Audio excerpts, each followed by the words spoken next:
Is the screen visible to you? Yes, ma'am. Yes.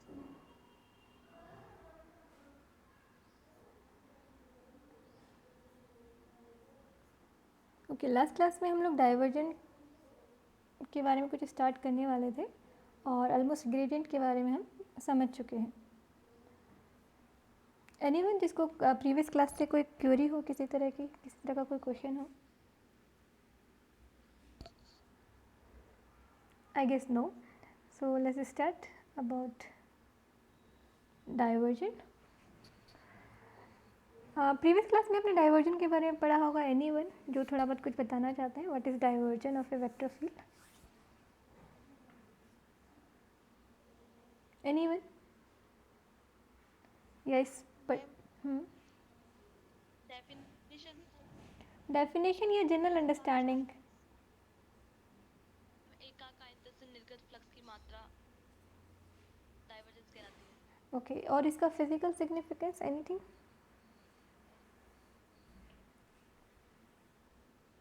जैसा कि name indicate करता है डाइवर्जेंस, तो किस तरह से डाइवर्ज होगा या कितना फैला हुआ है फील्ड, उसके बारे में इंफॉर्मेशन देता है. सो एज यू सेड कि एकांक आयतन में निर्गत फ्लक्स की मात्रा. So basically per unit volume कितना फ्लक्स इमर्ज आउट हो रहा है किसी पर्टिकुलर वॉल्यूम एलिमेंट से. सो यू से एक वॉल्यूम एलिमेंट है, उससे कितना फ्लक्स बाहर जा रहा है या अंदर आ रहा है, वो डिपेंड करता है डाइवर्जन पॉजिटिव है, नेगेटिव है या ज़ीरो है. बट डाइवर्जन बेसिकली क्या बता रहा है? फ्लक्स कमिंग आउट आ रहा है, नहीं जा रहा. बट डाइवर्जन कुछ ऐसे डेफिनेशन बता रहा है किसके बारे में? फ्लक्स के बारे में, कि वहाँ कोई वेक्टर फील्ड है और वो वेक्टर फील्ड किस टाइप का है ना. तो टाइप ऑफ वेक्टर फील्ड के बारे में बताता है. तो ये आपने पहले भी देखा होगा. तो जब भी हम डाइवर्जन की बात कर सकते हैं, this is like coming out. इसके लिए डाइवर्जन कैसा होगा? पॉजिटिव. जिसके लिए जो फील्ड लाइंस हैं वो वॉल्यूम एलिमेंट से बाहर आ रही हैं, उसके लिए डाइवर्जन पॉजिटिव. इस तरह का कुछ हो तो. अगर सोर्स जो है फील्ड का वो इनसाइड द वॉल्यूम रखा हुआ है, तो इस तरह से फील्ड लाइन बाहर की तरफ आती हुई नज़र आएंगी या बाहर की तरफ आएंगी. और अगर इसका डाइवर्जन, फील्ड का डाइवर्जन लिया जाएगा, इट विल बी पॉजिटिव. यानी कि वो सोर्स से डिस्टेंस पे जाने पर जो फील्ड है वो फैल रहा है. अगर इसकी बात करें, सोर्स जो है इनसाइड रखा हुआ है, कुछ ऐसा सोर्स है जिसमें कि वॉल्यूम,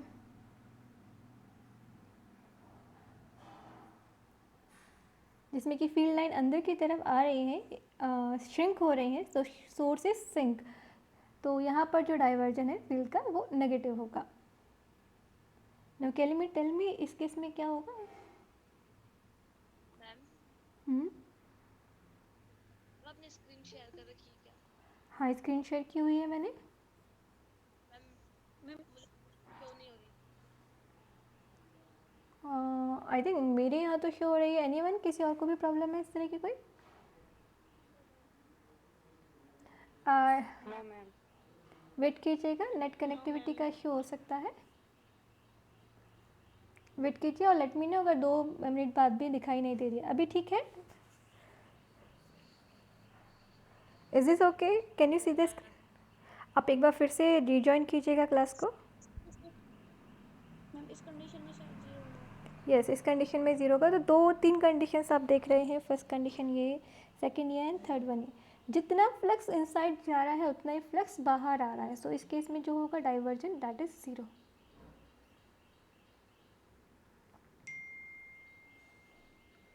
डाइवर्जन के लिए आपने इलेक्ट्रिक और मैग्नेटिक फील्ड का जो एग्जांपल्स हैं वो सब पढ़े होंगे उस प्रीवियस क्लासेस में. तो हम उसके सिर्फ उसके मैथमेटिकल पार्ट पर फोकस कर रहे हैं. क्या एप्लीकेशन है, क्या फ़र्दर होगा, वो आपके डिफरेंट सिलेबस की बुक्स में, कोर्स की बुक्स में आएगा. बट यहाँ हम मैथमेटिकल पार्ट को डिस्क्राइब कर रहे हैं.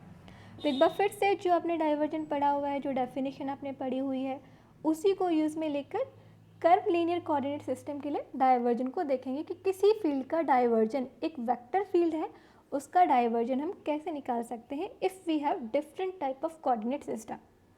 तो उसके लिए एक जनरलाइज फार्मूला हम निकालेंगे और उस फार्मूला को अप्लाई करेंगे डिफरेंट कोऑर्डिनेट सिस्टम के लिए. तो यहाँ डाइवर्जन पॉजिटिव, यहाँ डाइवर्जन नेगेटिव एंड डाइवर्जन 0. अब एक ऐसा ही फिगर आपको यहाँ दिखाई दे रहा है जिसमें एक volume element Cartesian coordinate system में आपको दिखाई दे रहा है और यहाँ पर फील्ड लाइन कुछ एंटर हो रही है और कुछ एग्जिट हो रही हैं।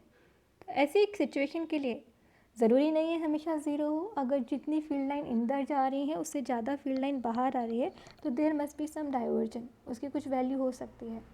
यहाँ पर ज़ीरो है, अगर जितनी फील्ड लाइंस अंदर जा रही हैं उतनी ही फील्ड लाइंस बाहर आ रही हैं, in that case divergence is zero. Okay everyone, any question? Okay, no ma'am. I guess आप लोगों ने फिगर बना लिया होगा। Should I stop here? No ma'am, wait for. Okay,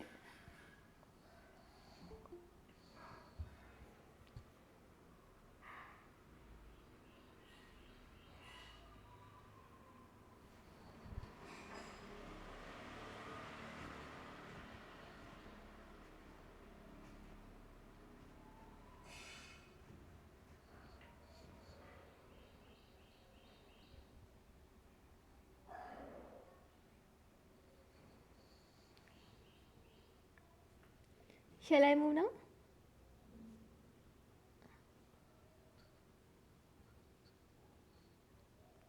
आपको 1 मिनट मैम ओनली। ओके, ये फिगर आपको पूरा बनाने की ज़रूरत नहीं है। दिस इज़ ओनली एग्जांपल कि किस तरह से फील्ड लाइन आएंगे और किस तरह से फील्ड लाइन जाएंगी, and on the basis of this diagram we will deduce some relation for the divergence of a vector field. Okay ma'am, बना दिया। हाँ, सो लेट्स मूव कि इसकी मैथमेटिकल पार्ट पर हम जाए। मैथमेटिकल पार्ट से पहले as you know what is flux. Flux क्या है? फ्लक्स को कोई डिफाइन करेगा? डाइवर्जन की डेफिनेशन में फ्लक्स आता है। What is flux?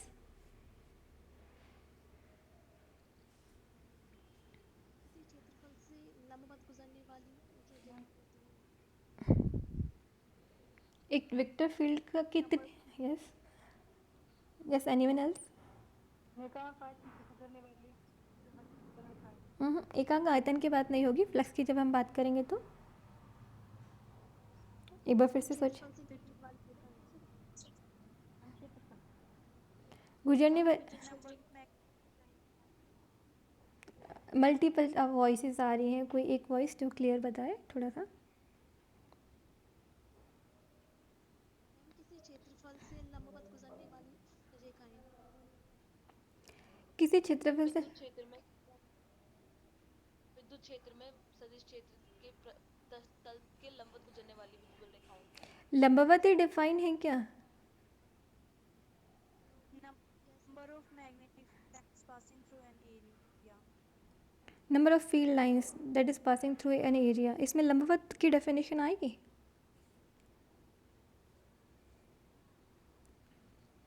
कुछ लोगों ने लंबवत के लिए बोला है, आएगी? ओके, कोई एक्सप्लेन कर सकता है कि किस तरह से आएगी? डेफिनेशन वाइज आपने ठीक हो सकता है कुछ लोगों ने लंबवत बोला है, कुछ लोगों ने नहीं बोला, तो आई एम जस्ट कन्फ्यूज्ड कि इसमें लंबवत होगा या नहीं होगा। It's just like number of field lines passing through a surface, ऐसा कुछ है। मैम डीएस वेक्टर जो होगा वो क्षेत्रफल के लंबवत होगा, इस वजह से इसमें ए डॉट डीएस होता है, इस वजह से लंबवत आएगा मैम शायद। तो आप मैथमेटिकल इक्वेशन को देखकर कह रहे हैं कि यहाँ पर कुछ थीटा की वैल्यू होनी चाहिए। थीटा की वैल्यू कितनी होगी लंबवत के केस में? इफ़ अगर आपको जो स्क्रीन पे दिख रहा है A vector A dot D S आपको दिखाई दे रहा है एंड यू उसी को यूज़ करते हुए आप कह रहे हैं कि ए dot D S cos theta होगा, और थीटा फिर उस केस में क्या हो जाना चाहिए? 90 डिग्री। उस केस में तो फ्लक्स जीरो हो जाएगा, और जीरो डिग्री होने का क्या मतलब हुआ? किसके लंबवत? किसके? कोई मुझे इसको डायग्राम वाइज बता सकता है? आपने क्योंकि इलेक्ट्रिसिटी एंड मैग्नेटिज्म में पढ़ा है और आई गेस अच्छे से पढ़ा होगा, तो इसका कोई डायग्राम वाइज बता सकता है कि क्या मतलब मैंने डायरेक्शन क्या समझ रहे हैं? आपको क्या समझ में आती है, क्या डायरेक्शन है इसकी? एनीवन जो अपनी स्क्रीन शेयर कर रहे हैं, डायरेक्शन वाइज क्या समझ में आ रहा है उनको? क्या ये समझ में आ रहा है? यस। यस मैम, एक मिनट।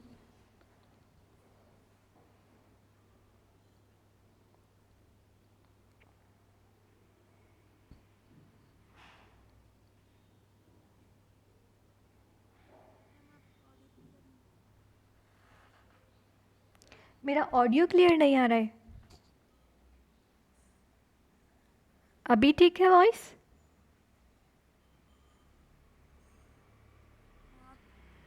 ओके। सो कोई स्क्रीन शेयर कर रहा है? Should I stop the screen sharing? Okay, दिखाई दे रहा है कुछ? स्टेबल रखिए, हिलाइए मत। अब ये लंबवत है सरफेस के कि डायरेक्शन में है? ये डायरेक्शन कौन सी है?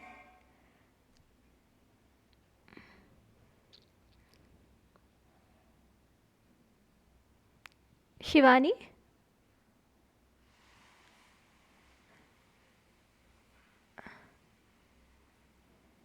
शिवानी अनम्यूट कीजिए अपने आप को, एक्सप्लेन कीजिए जो आपने बनाया है। आपकी वॉइस नहीं आ रही है शिवानी।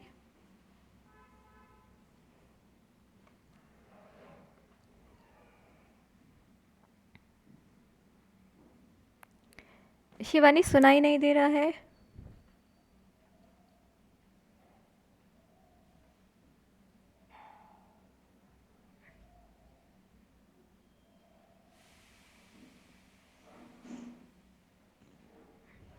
मैम जो ये सेकंड वाली कंडीशन है ना, इसमें जो डीएस है वो सरफेस के परपेंडिकुलर है।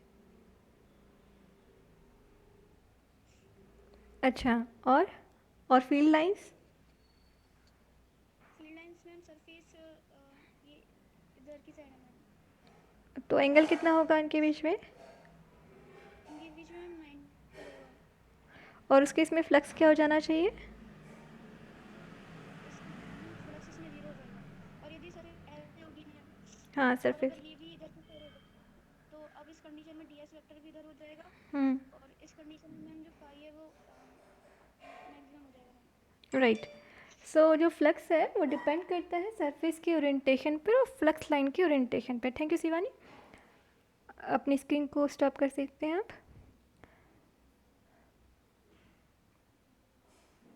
सभी स्क्रीन विजिबल है आप लोगों को? मेरी स्क्रीन विजिबल है? No ma'am.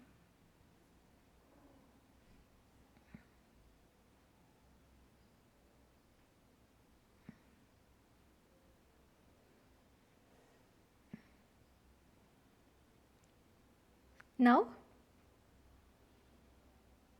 अभी ठीक है? Yes ma'am. सो जो शिवानी ने बताया कि सरफेस की नॉर्मल की बात कैसे की जाती है। बेसिकली फ्लक्स एक ऐसी क्वांटिटी है जिसमें हम फील्ड लाइंस की बात कर रहे हैं और सरफेस की कुछ ओरिएंटेशन की बात कर रहे हैं। तो यू रिमेंबर, अगर मान लीजिए एक नदी है हमारे पास और उस नदी के बहाव क्षेत्र में आप कोई अपनी तरफ से एक पर्टिकुलर फ्रेम लेकर चले जाते हैं, कुछ ऐसा सा फ्रेम। सो अगर उसके बीच में आप एक होलो फ्रेम रख दें, ठीक है, सो कितना पानी इस हॉलो फ्रेम से गुजरेगा पर टाइम के according, that is called flux. तो फ्लक्स की डेफिनेशन में कुछ ऐसा है कि कितनी फील्ड लाइंस इससे गुजर जाएंगी इस पर्टिकुलर सरफेस से। अब आप जानते हैं कि अगर सरफेस कुछ ऐसी है, ये सरफेस होलो है, तो ये जो क्लोज सरफेस है ये होलो सरफेस है जिसमें से पानी जा सकता है। बट अगर मैंने इस सरफेस को यूँ ना रख कर पानी के बहाव के साथ सरफेस को मैंने यूँ रख दिया, then can you tell me कि कुछ पानी जाएगा या नहीं जाएगा सरफेस के अंदर से? अब पास होगा पानी कुछ? नो, नहीं जाएगा। तो फ्लक्स जो हो जाएगा ज़ीरो हो जाएगा, बिकॉज इस पर्टिकुलर कंडीशन में जो सरफेस का जो डायरेक्शन है, सरफेस के वेक्टर की डायरेक्शन जो है वो इस दिशा में है। नाउ वेक्टर ए जो है उसकी डायरेक्शन भी यही है और जो सरफेस है उसकी डायरेक्शन भी यही है। सो जो सरफेस की नॉर्मल जो डायरेक्शन है दिस इज़ थीटा। तो एंगल जो बन रहा है अभी 0 डिग्री। इस केस में जो एंगल बनेगा दोनों के बीच में वेक्टर एंड सरफेस के बीच में, दैट विल बी 90 डिग्री। सो इस केस में जो फ्लक्स है वो 0 हो जाएगा और इस केस में जो फ्लक्स है वो मैक्सिमम यानी कि सबसे ज़्यादा हो जाएगा, बिकॉज थीटा है 0। सो फ्लक्स बेसिकली थीटा पे डिपेंड करता है। अगर सरफेस का कोई ओरिएंटेशन हुआ तो फ्लक्स की वैल्यू कुछ और हो जाएगी। So after understanding the flux की फ्लक्स क्या है, उसके बाद हम डाइवर्जन की बात कर सकते हैं। डाइवर्जन क्या है? Per unit volume. सरफेस से बाउंड होकर अगर कोई वॉल्यूम एलिमेंट बना हुआ है, लाइक यू कैन सी कि इसमें कोई भी वॉल्यूम एलिमेंट नहीं है, this is a single surface. But अगर मल्टीपल सरफेसेस हो जाएंगी कुछ इस तरह से, जैसा कि यहाँ फिगर में दिखाया हुआ है, तो अगर मल्टीपल सरफेसेस से बाउंड कोई वॉल्यूम एलिमेंट है तो उस वॉल्यूम एलिमेंट यानी कि पर यूनिट वॉल्यूम एलिमेंट से कितना फ्लक्स गुजर रहा है, दैट इज़ डाइवर्जन। अब अगर ये डाइवर्जन पॉजिटिव है या नेगेटिव है या ज़ीरो है तो हमें पता लग जाता है कि इस वॉल्यूम एलिमेंट में फील्ड लाइन किस तरह से बिहेव कर रही हैं। या तो फील्ड लाइंस आ रही हैं या जा रही हैं, सिंपली आ रही हैं, जा रही हैं, या फिर जो सोर्स है वो इनसाइड द वॉल्यूम एलिमेंट रखा हुआ है या जो सोर्स है आउटसाइड द वॉल्यूम एलिमेंट रखा हुआ है। सो वो हमें डाइवर्जन की वैल्यू से पता लग जाएगा। Is this clear? कोई डाउट किसी तरह का? ओके, नाउ यहाँ पर फिर से जो कि हम कर्व लीनियर कोऑर्डिनेट सिस्टम की बात कर रहे हैं, तो यहाँ पर एक फिर से कर्व लीनियर कोऑर्डिनेट सिस्टम है। मैं एक बार बता दूँ, आपने चीज़ें कार्टेशियन कोऑर्डिनेट सिस्टम में पढ़ी हुई है, जहाँ पर आपको इनके बीच में 90, यहाँ पर भी एंगल 90 डिग्री का है। कैसे होता है वो विल सी। अभी आपको 90 डिग्री नहीं दिखा होगा, बट जब हम एक्चुअल सिस्टम डिस्क्राइब करेंगे तब आप देखेंगे कि कर्व लीनियर कोऑर्डिनेट सिस्टम में भी आपस में 90 डिग्री का एंगल बन सकता है। यहाँ पर आपको 90 डिग्री दिखाई दे रहा है, बस यहाँ पर आपको 90 डिग्री नहीं दिखाई दे रहा। बट द डिफरेंस इज कि आपने चीज़ें कार्टेशियन कोऑर्डिनेट में निकाली हुई हैं, अभी हम इनको कर्व लीनियर कोऑर्डिनेट सिस्टम में निकालेंगे। सो डाइवर्जन की डेफिनेशन के बाद कि बेसिकली डाइवर्जन वेक्टर फील्ड का निकालेंगे कैसे। ऑब्वियसली अगर हमें फ्लक्स पता होगा तो हम डाइवर्जन निकाल लेंगे, बट अगर चीज़ें नहीं पता हो, हमें सिर्फ वेक्टर फील्ड ए के बारे में इंफॉर्मेशन हो, then how we can determine the divergence of a vector field. Mathematical expression निकालने के लिए वी नो कि कोई भी वेक्टर एलिमेंट जो होगा इस कर्व लीनियर कोऑर्डिनेट सिस्टम में एट पॉइंट P, उसको हम इस तरह से लिख सकते हैं। So vector A E1 cap, once again E1 cap क्या है? Unit vector along the direction of U1। E2 cap A2 and E3 cap A3। ठीक वैसा ही जैसा हम लिखते हैं I cap AX, J cap AY, K cap AZ। अब हमें डाइवर्जन निकालना है, तो डाइवर्जन निकालने के लिए पहले हमें, जैसा कि डेफिनेशन से दिख रहा है, हमें पहले तो हमें फ्लक्स निकालना पड़ेगा, और फ्लक्स को हम डिवाइड करें वॉल्यूम एलिमेंट से तो हमें कुछ मैथमेटिकल एक्सप्रेशन मिलना चाहिए। तो लेट्स डू दिस। पहले हम फ्लक्स निकालते हैं एंड देन फिर हम डाइवर्जन निकालते हैं। फ्लक्स निकालने के लिए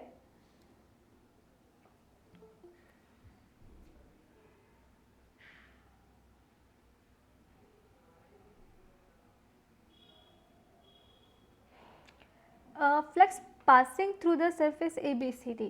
सो इस सरफेस में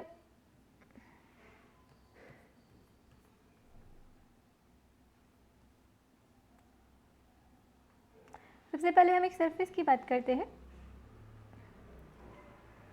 सरफेस ABCD। सो सरफेस ABCD का है ABCD, इस सरफेस की बात हो रही है।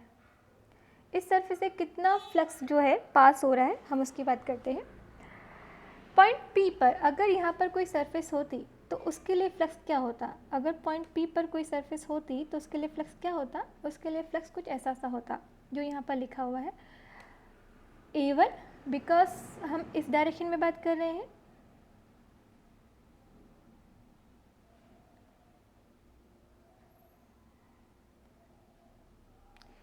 इस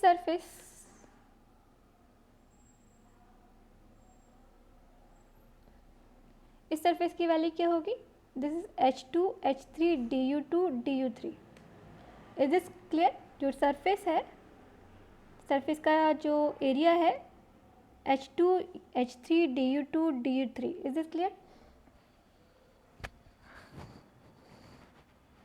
सरफेस का एरिया क्लियर हुआ आपको? हमने पहले भी डिफाइन किया था सरफेस का एरिया कैसे निकाल सकते हैं। यस अब इस सरफेस में क्योंकि हम इस डायरेक्शन में बात कर रहे हैं, हम सरफेस में इस डायरेक्शन में बात कर रहे हैं, I think there must be okay. अगर हम इस सरफेस की बात कर रहे हैं तो इस सरफेस के लिए कौन सा एलिमेंट होगा जिसकी डायरेक्शन इसके पर पैरेलल होगी? ऑब्वियसली A1 की जो U1 डायरेक्शन में जो भी वेक्टर का जो मैग्नीट्यूड है A1 that will be along this surface direction.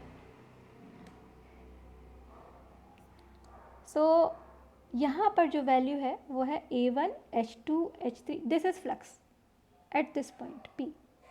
सो इस P पॉइंट पर फ्लक्स क्या है? A1 H2 H3 DU2 DU3। Yes एक बार A1 वापस बताना, A1 क्या है? अगर हम इस सरफेस के अलाउंग फ्लक्स की बात कर रहे हैं तो ये सरफेस, इस सरफेस की का एरिया कितना है आप खुद ही बताइए, इस सरफेस का एरिया कितना है? सरफेस में ये वाली लेंथ कितनी है?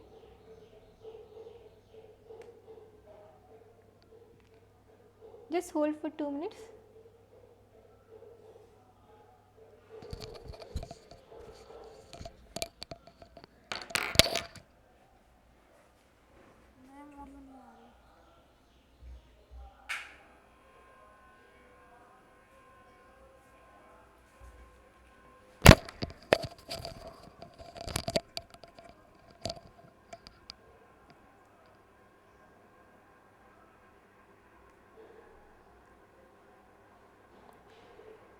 ओके इस सरफेस का एरिया कितना है?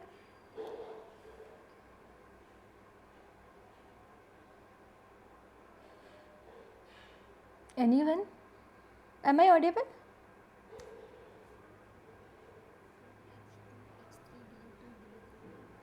ओके जब हम इस सरफेस की बात करें तो इस सरफेस के साथ कौन से एलिमेंट की बात होनी चाहिए? ऑब्वियसली U1 डायरेक्शन में जो भी एलिमेंट है उसकी बात होनी चाहिए।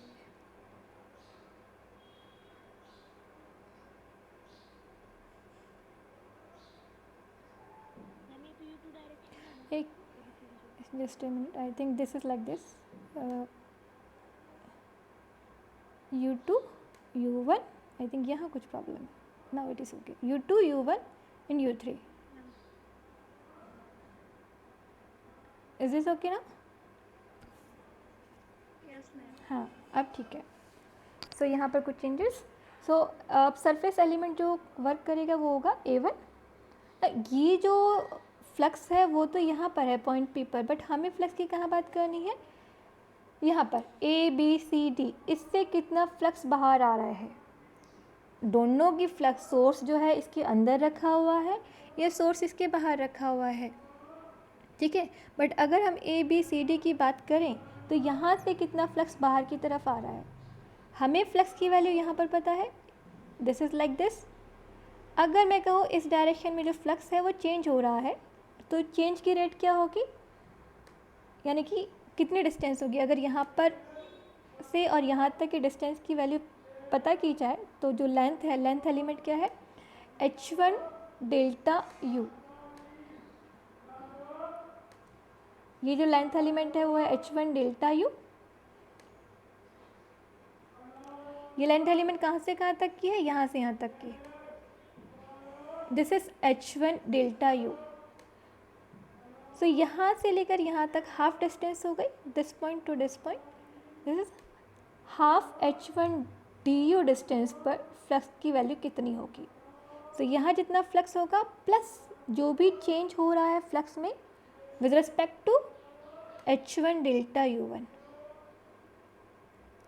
सो flux on this point plus flux on, plus जो भी चेंजेस यहाँ पर हो रहे हैं अगर हम उसको ऐड कर देंगे then we will get the flux at this point ABCD। So मैंने वही किया है, यहाँ पर वही किया गया है, 1/2 जो डिस्टेंस हमने कवर की प्लस साइन जो भी डिस्टेंस कवर की गई है, and this how we can get the changes. Changes किसके रिस्पेक्ट में हो रहे हैं? चेंजेस U1 डायरेक्शन में जाते हुए फ्लक्स में कुछ चेंजेस हो रहे हैं।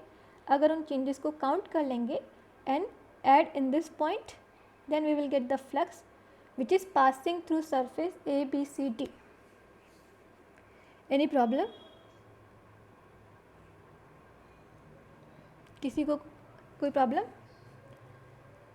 सिमिलरली अगर मैं फ्लक्स, मुझे यहाँ पर फ्लक्स पता है तो मैं बैकवर्ड डायरेक्शन में भी बात कर सकती हूँ कि यहाँ से जो फ्लक्स है HEFG, यहाँ से कितना फ्लक्स जो है पास आउट हो रहा है। जनरलाइज कंडीशन में हम क्या मान रहे हैं, यहाँ से जो फील्ड लाइन है कुछ इस तरह से जा रही है।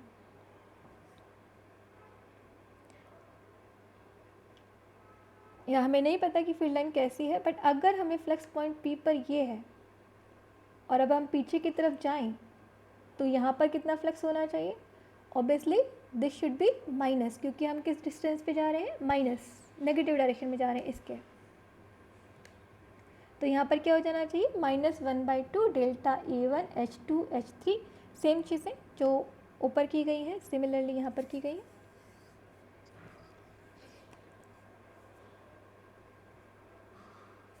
ओके, सो हमें दो सरफेसेस पे फ्लक्स का पता चला, HEFGH। यहाँ पर फ्लक्स की वैल्यू इस पॉइंट P से कम होगी। सो हम जब कम की बात करें तो दिस शुड बी -1/2, किसके रिस्पेक्ट में होगी, डेल्टा U1। वापस से आप H1 डेल्टा U1 लिख सकते हैं, बट क्योंकि ऊपर H1 डेल्टा U1 है सो H1 का कोई मीनिंग नहीं है, so we just write delta U1। इस डायरेक्शन में जाते हुए U1 के रिस्पेक्ट में चेंज हो रहा है, सो हमने उस चेंज को काउंट किया कि कितना चेंज हो रहा है, and that should be minus, क्योंकि ये नेगेटिव डायरेक्शन में जा रहा है। सिमिलरली अगर हम phi1 की बात करें तो phi1 में क्या हो रहा है, कुछ एडिशन हो रहा है, सो हमने ऐड किया 1/2 and something like this. But अगर ओवरऑल की बात करें कि यहाँ से यहाँ तक फ्लक्स में जो है कितना चेंज आया, इस सरफेस से और इस सरफेस में, so net flux passing through opposite surfaces, कितना फ्लक्स है जो पास कर रहा है, कुछ निकल कर भी आ रहा है या नहीं आ रहा है, या सिर्फ जो वॉल्यूम एलिमेंट है उसी के अंदर रह रहा है। तो जो नेट फ्लक्स है जो कि बाहर आ रहा है उसको अगर हम जानना चाहते हैं तो हमें क्या करना पड़ेगा, phi1 - phi1 is this okay. और जब आप इन दोनों क्वांटिटीज़ को माइनस करेंगे then you will get this relation. Now mathematically expression लिखिएगा, कहीं पर आपको कुछ प्रॉब्लम लगती हो देखने में या समझने में, और आप पूछ सकते हैं कहीं पर भी आपको कोई भी प्रॉब्लम हो अभी भी। यस,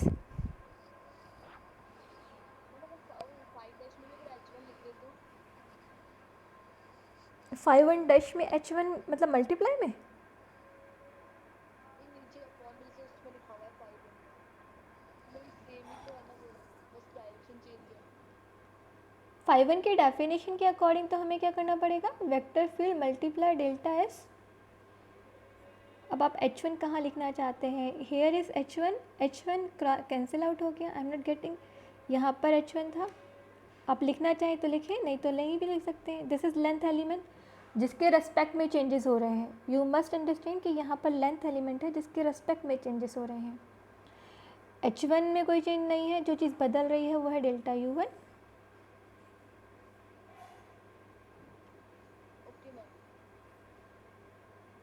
सो सेकेंडरी एक्सप्रेशन में मैंने यहाँ पर H1 H2 नहीं लिखा हुआ है, and delta U2 delta E3 ये जो है बिकॉज कोऑर्डिनेट आपस में इंडिपेंडेंट है, मैं इसको डिफरेंट हो सकता है A1 depend on, obviously A1 depend on delta U1, but delta U2 and delta U3 do not depend on delta U1, सो इनको हम बाहर ले सकते हैं।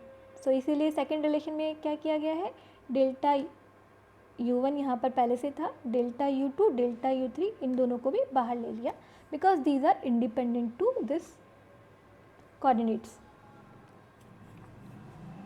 मैम यस, मैम बस एक बात मैम, जो ये फर्स्ट ऑफ ऑल ये A1 H3 DU2 DU3 लिखा है, ये जो पॉइंट P से और ABCD सरफेस तक है, और मैम जो ये आधा बाद में लिखा है मैम, ये कहाँ से कहाँ तक है मैम? ये जो आधा बाद में लिखा है ना, ये यहाँ पर इस वाले सरफेस पे है, अभी इस सरफेस की और इस सरफेस की बात हो रही है। अब अगर हमसे पूछूं कि एक फील्ड लाइन है जो इस तरह से गुजर रही है,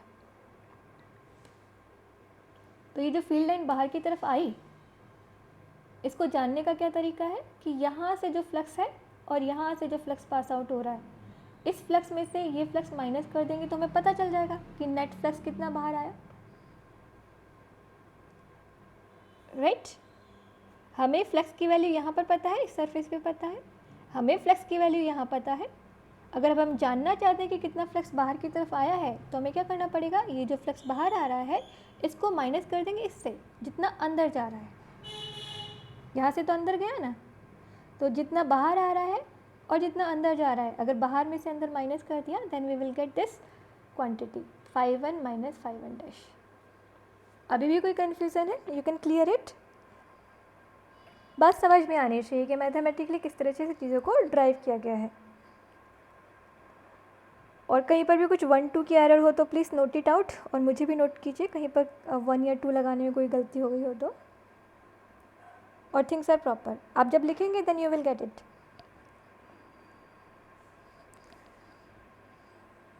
now similarly we can calculate phi 2 and phi 2 dash, phi 3 and phi 3 dash. कोई दिक्कत होनी नहीं चाहिए।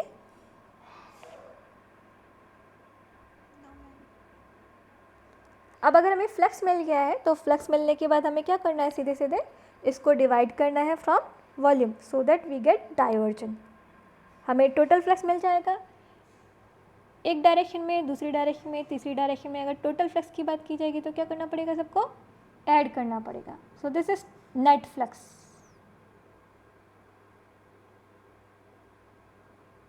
और इस नेट फ्लक्स में हमने क्या देखा, delta U1 delta U2 delta U3, ये क्या होना चाहिए, this should be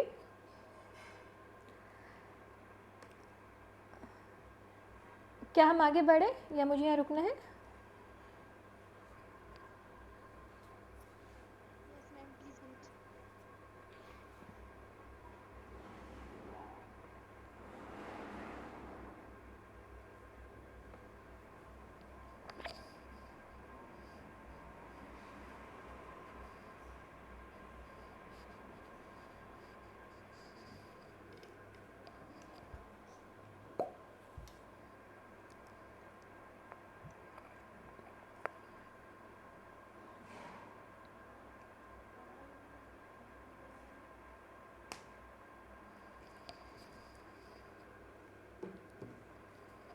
students feel free, अगर आपको कुछ भी डाउट है, किसी भी तरह का डाउट है तो please let me know. I can not understand कि आपको कहाँ पर समझ में नहीं आया या कहाँ पर आपको बहुत ज़्यादा जल्दी समझ में आ गया। ऐसा भी होता है कि मैं एक चीज़ को बहुत ज़्यादा स्ट्रेच कर रही हूँ जबकि आप बहुत अच्छे से उस चीज़ को जानते हैं। तो अगर ऐसा भी है तो प्लीज़ लेट मी नो, जिससे कि हम थोड़ा जल्दी मूव कर सकें, है ना। आपने चीज़ें ऑलरेडी पढ़ी हुई हैं, याद आई आपको ये सब चीज़ें? डिड यू रिकॉल कि आपने ये सब कुछ पढ़ा हुआ है? हाँ, बस कुछ वर्डिंग्स में डिफरेंस है। ये H1 U2 ये सब नए हैं आपके लिए, बाकी डेरिवेशन आपके लिए ऑलरेडी नोन है। और अगर आपके पास नहीं है बुक्स तो you can go for that. आपके पास इलेक्ट्रिसिटी एंड मैग्नेटिक्स की बुक होगी? एनीवन जिसके पास नहीं है वो बुक? कोई है जिसके पास नहीं है बुक? आई गेस सबके पास वो बुक है। आप उसको फिर से पढ़िए and you will find very comfortable कि ये बहुत ईजी है। नाउ मैम कौन सी बुक? आपकी प्रीवियस ईयर में जो फर्स्ट ईयर था उसमें इलेक्ट्रिसिटी एंड मैग्नेटिक्स की एक बुक चलती थी। कोर्स पढ़ा है आपने इलेक्ट्रिसिटी एंड मैग्नेटिक्स का? हाँ, उसके फर्स्ट चैप्टर सेकंड चैप्टर में है ये सब चीज़ें, या सेकंड यूनिट में है, मे बी सेकंड या फर्स्ट यूनिट में है। वहाँ पर भी डेरिवेशन सेम है, बस चीज़ों का नोटिफिकेशन बदल गया है। सो राइट, हमने एक सरफेस से निकाल लिया, दूसरी से भी निकाल लिया और थर्ड से भी निकाल लिया है। Now we what we have to do, we have to just combine, sum करना है सबका, सबको ऐड करना है so that we get total flux passing through a close surface. इस क्लोज सरफेस से मिलकर जो भी वॉल्यूम एलिमेंट बना है उससे कितना फ्लक्स बाहर आता है। अगर इन सबको ऐड करेंगे then we will get delta U1 delta U2 delta U3। अब यहाँ पर कुछ जो शायद लिखा नहीं मैंने, delta V volume element Cartesian coordinate system में क्या होता है, डेल्टा V को कैसे लिखा जाता है? कार्टेशियन कोऑर्डिनेट सिस्टम में डेल्टा V क्या है?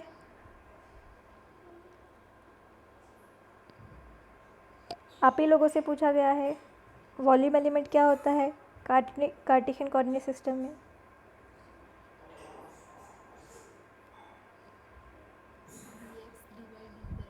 dx dy dz यहाँ पर क्या होना चाहिए? du1 du2 and du3 कुछ भूल गए? Yes, multiply H1 H2 H3 because यहाँ पर लाइन एलिमेंट क्या है? H1 delta U1, H2 delta U2, H3 delta U3। So you get right. हम क्या करें? H1 आप लिख लीजिएगा, this is delta U1, delta V is H1 delta U1 and so on. अब अगर यहाँ से मैं delta U1 delta U2 delta U3 put कर दूँ, क्या? Delta V divided by H1 H2 H3। सो मैंने यहाँ पर डायरेक्ट एक्सप्रेशन में यही किया है। क्या किया है? डेल्टा U1 डेल्टा U3 और डेल्टा U3 आना चाहिए था, उसकी जगह पे क्या पुट किया? डायरेक्टली क्या किया? Delta V divided by H1 H2 H3। Did you see the change? Recognise the change कि कहाँ पर चेंज हुआ इस रिलेशन में। तो हमारे यहाँ पर ये रिलेशन में आना चाहिए था मल्टीप्लिकेशन में, और इसको हमने इस तरह से लिख दिया। Very simple. अब इसको किससे कर देना है? डिवाइड कर देना है डेल्टा V से। सो अगर डेल्टा V से डिवाइड करेंगे then we will get divergent vector A 1/H1 H2 and this quantity. ये वेरी वेल नोन रिलेशन है आपके लिए। कैसे? Divergence of a Cartesian coordinate में आपने निकाला होगा, जिसमें कि H1 H2 H3 की वैल्यू हो जाती है 1। U1 is x y and z, ax ay az। सो ये सिंपल रिलेशन आप पहले से जानते हैं, उसी को हमने कर्व लीनियर कोऑर्डिनेट सिस्टम में निकाला है। Now diversion of vector A is a vector quantity और स्केलर क्वांटिटी।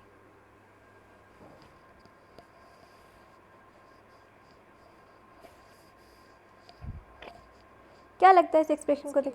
यस। सो ये स्केलर क्वांटिटी, यहाँ पर आपको E cap to E1 cap E2 cap and E3 cap नज़र नहीं आ रहे, सो इससे scalar quantity. Any doubt? So इस तरह से हमने डाइवर्जन ऑफ ए का एक एक्सप्रेशन निकाल लिया है कि हम किस तरह से डाइवर्जन ऑफ ए निकाल सकते हैं if we know vector field के डिफरेंट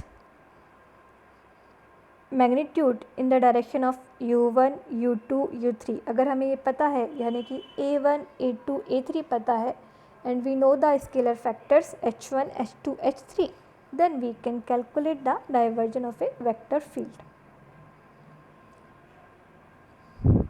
उसके लिए हमें फ्लक्स तक जाने की ज़रूरत नहीं है, we can simply calculate the divergence of vector A. Should I stop here और we can move to the next slide?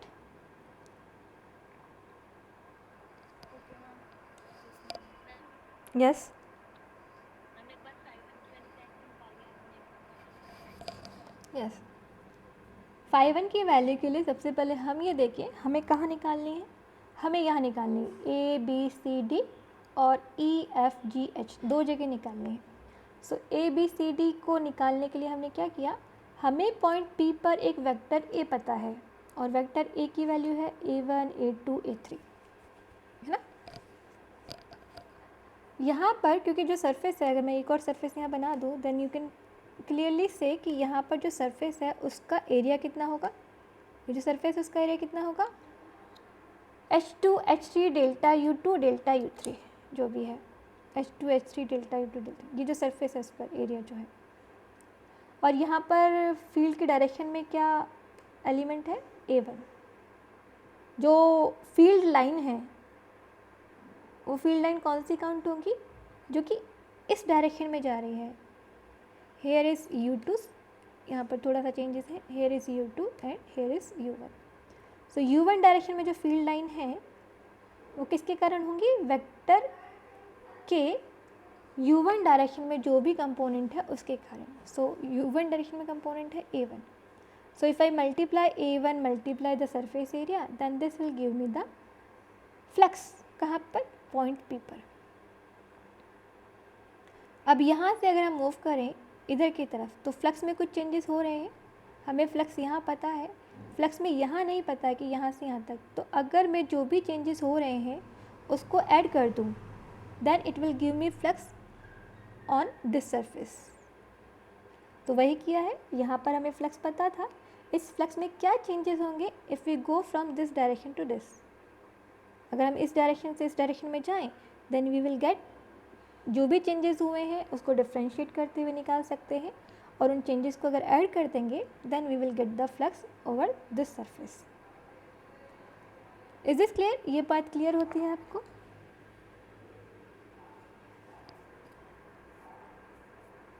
Yes ma'am. अब अगर अपोजिट डायरेक्शन में जाना हुआ, क्योंकि फ्लक्स अगर हम इस इधर की तरफ जाएंगे तो क्या करना पड़ेगा, हमें माइनस करना पड़ेगा। सो वही किया गया है, हमने यहाँ पर माइनस कर दिया, और सेम अगर हम इस डायरेक्शन में जा रहे थे तो पॉजिटिव हो रहा था, इस डायरेक्शन में जाएंगे तो फ्लक्स में कुछ कमी होगी, तो हमने उस कमी को यहाँ लिख दिया।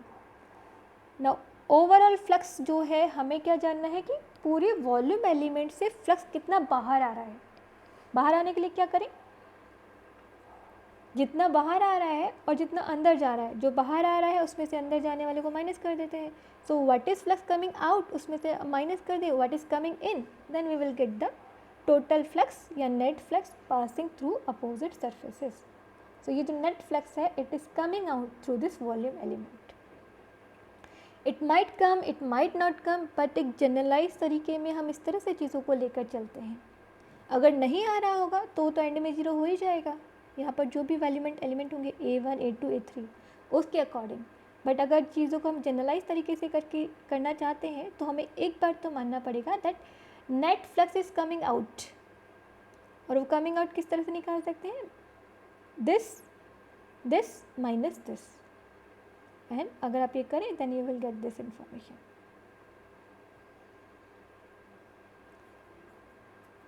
राइट एवरीवन, और ये हमारी एक डायरेक्शन में flux coming out, second direction and third direction. अगर सभी डायरेक्शन में से जो भी फ्लक्स बाहर आ रहा है वो इस दिशा में भी आ रहा है, इस दिशा में भी आ रहा है, यहाँ भी आ रहा है, जो नेट फ्लक्स की बात की जाएगी पूरी डायरेक्शन से, that will be sum of all this flux. Okay,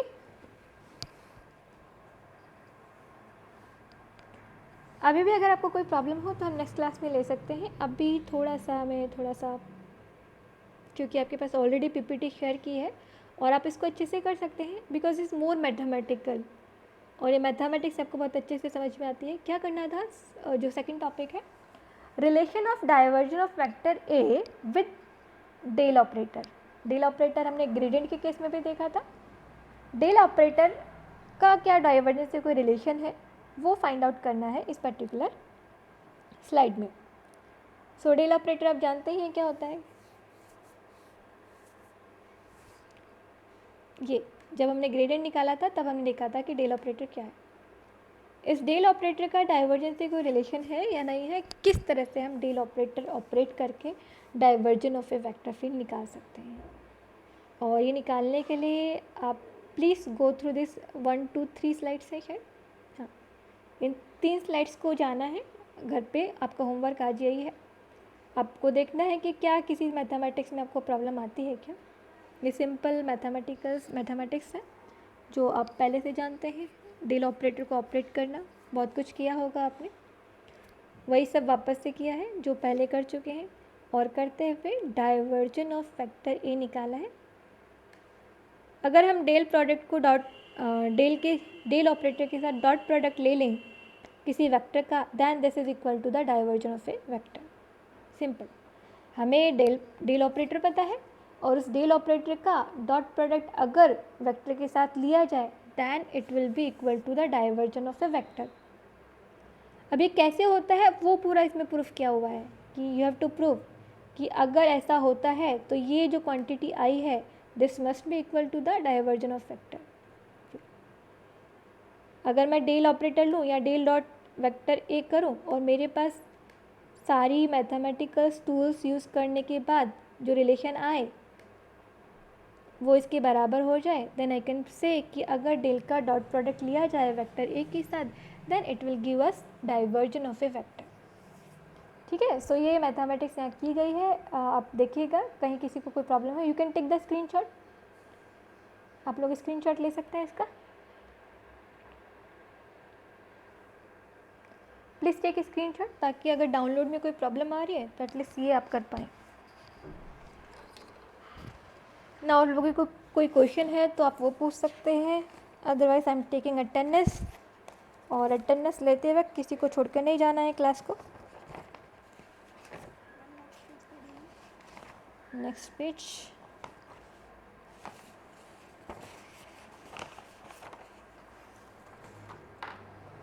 Anamika,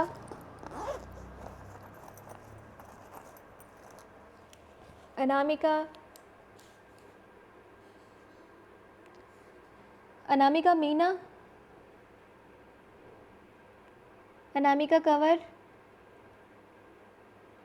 Anisha, am I audible? Okay. Anita, बादल,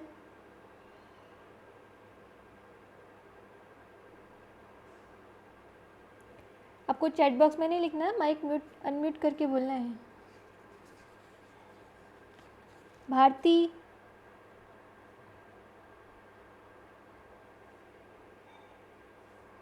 दिव्या, दिव्या शर्मा,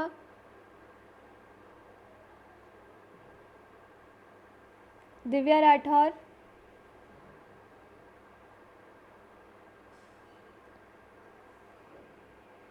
गायत्री,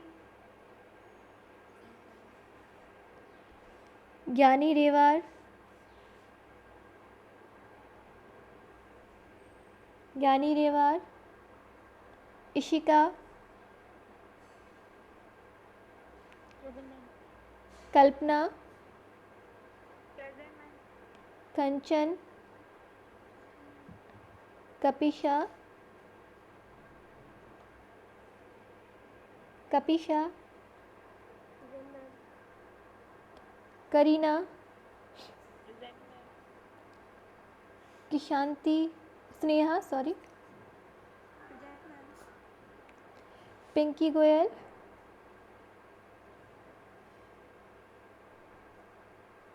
पूजा,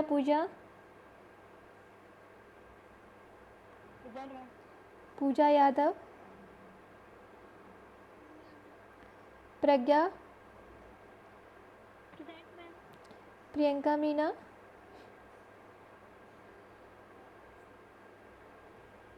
प्रियंका मीना, प्रियंका, आपका सर सॉरी प्रियंका मीना, प्रियंका बेनीवाल आपकी पहली क्लास है क्या? प्रियंका आपकी पहली क्लास है क्या? बोलिए तो सही। ओके ओके ठीक है। ओके प्रियांशी,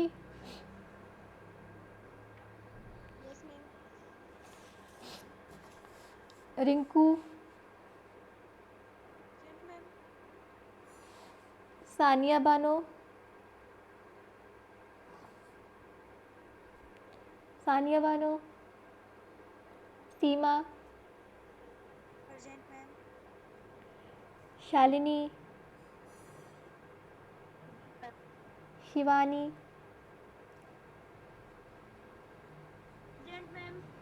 सिमरन, शिया, सिया,